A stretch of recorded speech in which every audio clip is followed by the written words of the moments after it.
Bonjour, c'est l'emploi par le net. Objectif emploi, potier, céramiste.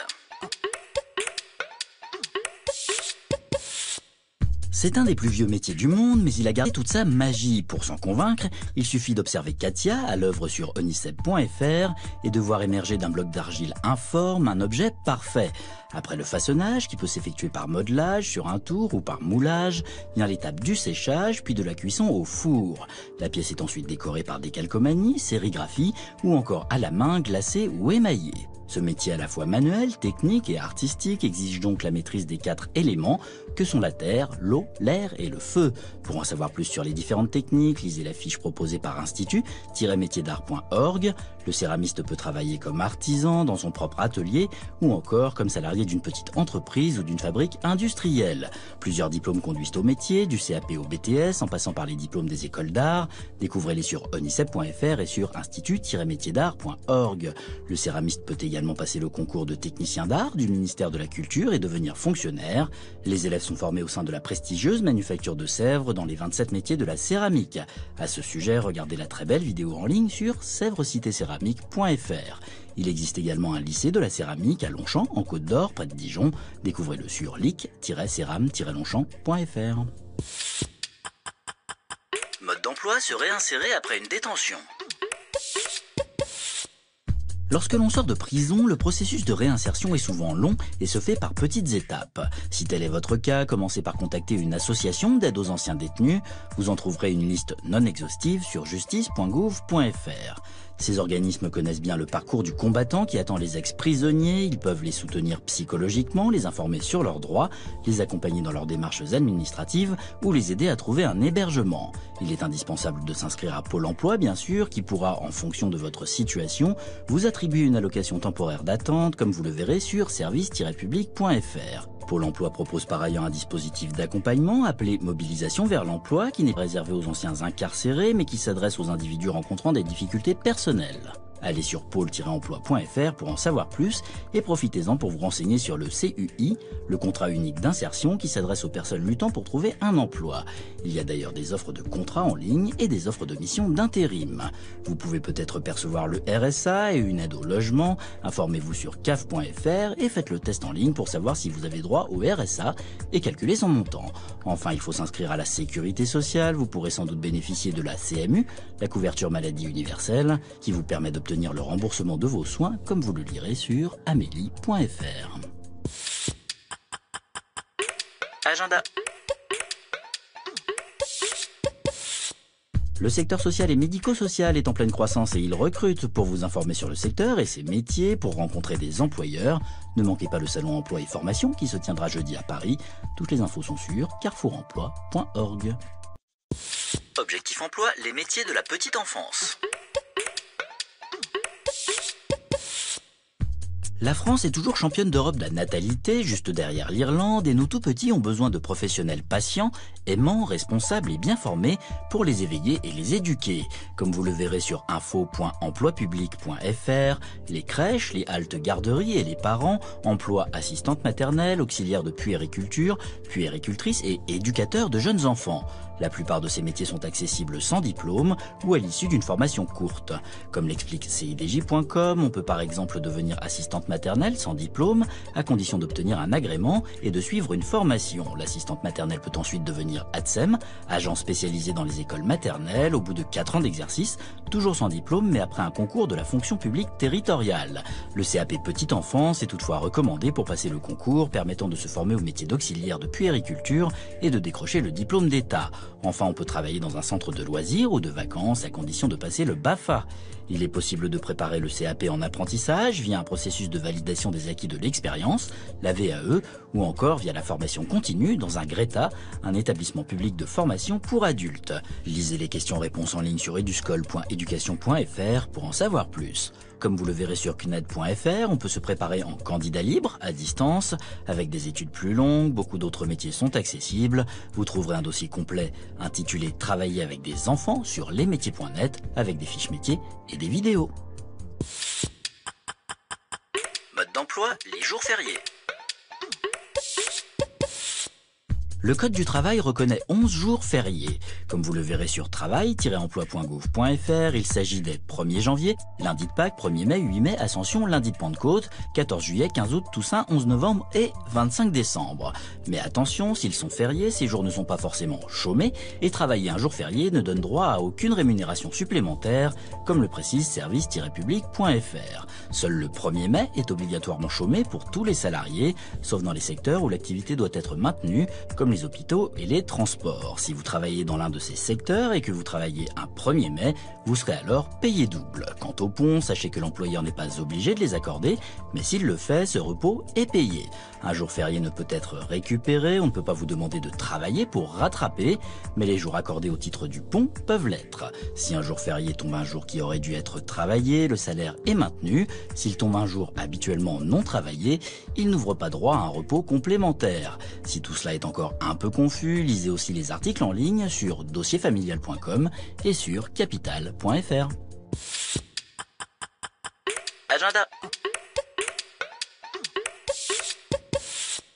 Les élèves et les nouveaux diplômés des 14 grandes écoles de l'Est de la France sont conviés à un événement conçu exprès pour eux, le forum Alsace Tech Entreprise, à ne pas manquer si vous voulez réseauter et décrocher un stage ou un emploi. Il vous attend jeudi à Strasbourg.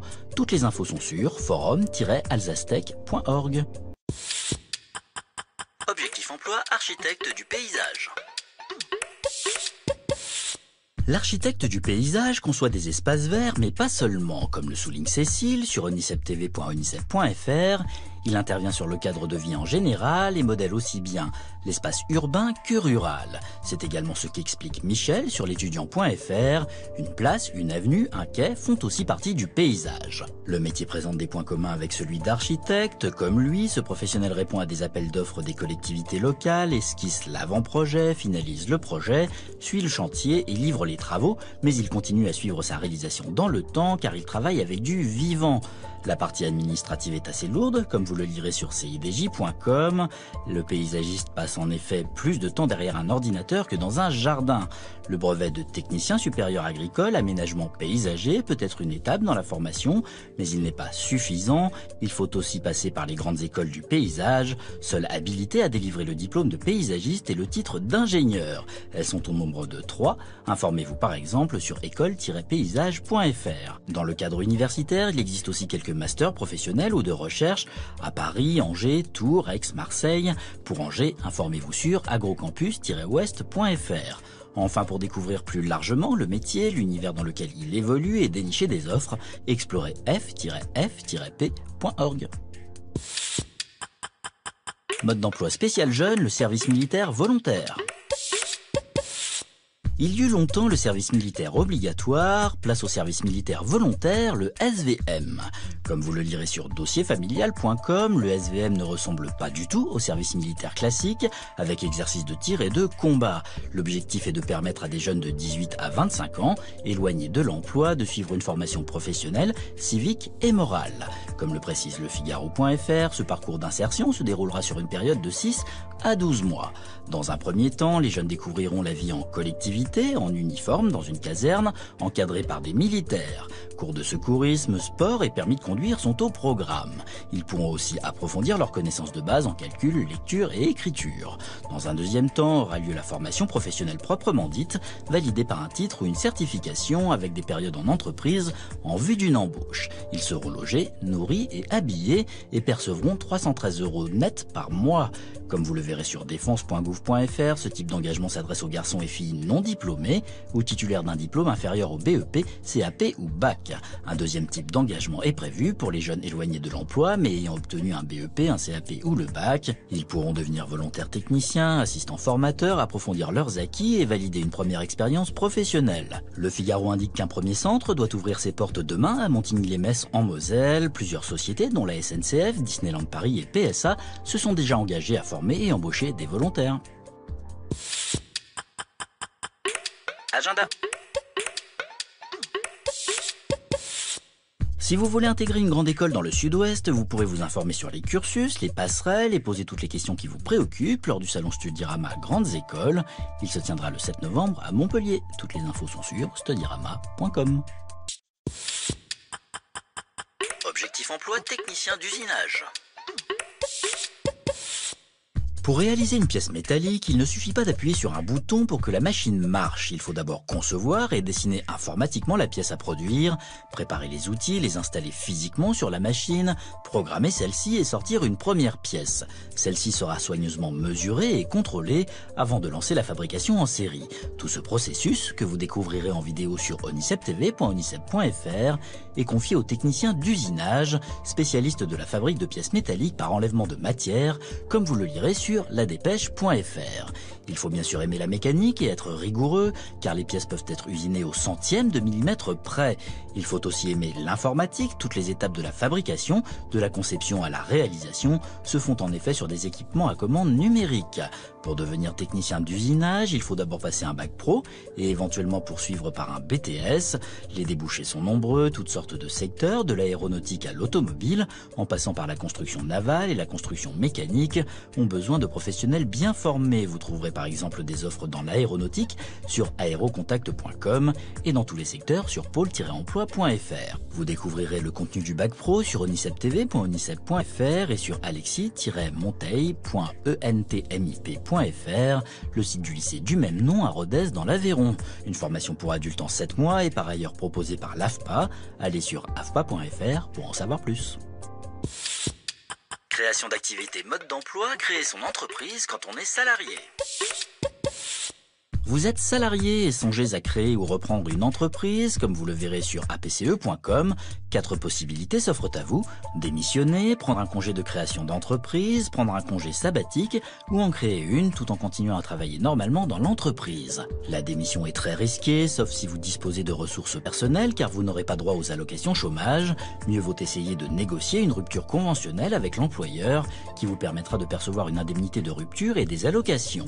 Si votre projet est facile à monter, si vous voulez devenir travailleur indépendant pour proposer une petite activité de service par exemple, vous pouvez le mettre en place en dehors de vos heures de travail. Faites quand même attention à votre clause éventuelle de non-concurrence et informez-vous sur les conséquences sociales de la pluriactivité sur entreprise.cci-paris-idf.fr. Enfin, pour éviter d'avoir à démissionner, pensez au congé pour création d'entreprise à temps partiel ou à temps complet, d'une durée d'1 an renouvelable, et découvrez-le sur travail-emploi.gouv.fr. Si votre projet ne se concrétise pas, vous aurez l'assurance de retrouver votre emploi ou un emploi similaire. Si vous ne voulez pas dévoiler votre projet à votre employeur, vous pouvez opter pour le congé sabbatique, à condition d'avoir au moins 6 années d'ancienneté professionnelle, dont 36 mois consécutifs ou non dans l'entreprise. Lisez la fiche congé sabbatique sur ce site. Agenda. Si vous envisagez de reprendre un commerce en franchise, vous pourrez rencontrer des spécialistes, des marques et poser toutes vos questions lors du salon de la franchise qui se tient aujourd'hui même à Lyon. Toutes les infos sont sur lyon-franchise.com.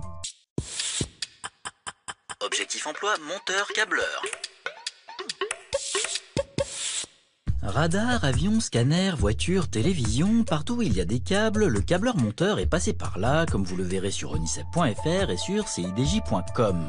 Sur la base de plans et de schémas qu'il sait parfaitement décrypter, il monte une carte électronique, autrement dit un support, sur lequel il va installer toutes sortes de composants électriques, résistance, bobines, diodes, microprocesseurs, etc. Il raccorde ensuite tous ces composants à des fils conducteurs par soudage ou collage, avant de vérifier que les câbles, les connexions et les cheminements sont solides, bien faits et au bon endroit. Il travaille le plus souvent dans des entreprises industrielles qui conçoivent, fabriquent et installent des équipements électriques et électroniques pour de très nombreux secteurs d'activité. Les transports par exemple, les télécommunications, l'armement, les équipements médicaux ou l'électroménager. Marc, que vous croiserez dans la vidéo en ligne sur airemploi.org, travaille pour sa part dans l'aéronautique et il est très fier de savoir que des Airbus A320 décollent et atterrissent tous les jours grâce à ses câblages. Le métier demande habileté, rigueur, concentration et de bonnes connaissances en électricité, électronique et électrotechnique. Deux bacs pro y conduisent, le bac pro système électronique numérique et le bac pro électrotechnique, énergie et équipements communicants. Découvrez-les sur lycée-eucalyptus.fr et sur CFAI centre.fr. Le travail ne manque pas et vous dénicherez des offres sur pôle-emploi.fr. Mode d'emploi, travailler au Danemark. Les Danois se classent régulièrement parmi les peuples les plus heureux du monde. Au travail, ils cultivent l'humilité, l'égalitarisme, les relations hiérarchiques informelles et un bon équilibre entre vie privée et vie professionnelle. C'est d'ailleurs ce que vous lirez sur cadreemploi.fr et denmark.dk, où vous en saurez plus sur la société et le mode de vie danois. L'économie danoise a beaucoup souffert de la crise, mais elle se remet doucement et le chômage est bas, comme vous le verrez sur diplomatie.gouv.fr et sur trésor.economie.gouv.fr. Quelques 8600 Français sont installés dans le royaume, essentiellement à Copenhague, et on compte 120 filiales d'entreprises françaises à contacter en priorité si vous voulez travailler dans le pays. Le Danemark va manquer de main-d'œuvre et aura notamment besoin de spécialistes bien formés dans les secteurs informatiques, industriels et biomédical. Si l'aventure vous tente, il faudra bien sûr vous mettre au danois, mais dans un premier temps, l'anglais peut suffire. Vous dénicherez d'ailleurs des offres rédigées dans la langue de Shakespeare sur workindenmark.dk. Apprendre le danois et rejoindre une association de Français ou de francophones expatriés peut vous aider à mieux vous intégrer. Beaucoup d'informations utiles et de contacts vous attendent sur ambafrance-dk.org. Agenda. Visiter le campus d'une grande université canadienne, s'informer sur une formation à Genève ou un stage linguistique en Nouvelle-Zélande sans bouger de chez vous, c'est possible. Il suffit de participer aux rencontres online étudiées à l'étranger. Connectez-vous les 28 et 29 octobre sur l'étudiant.fr. Bon. Retrouvez cette émission et les adresses de tous ces sites sur france5.fr.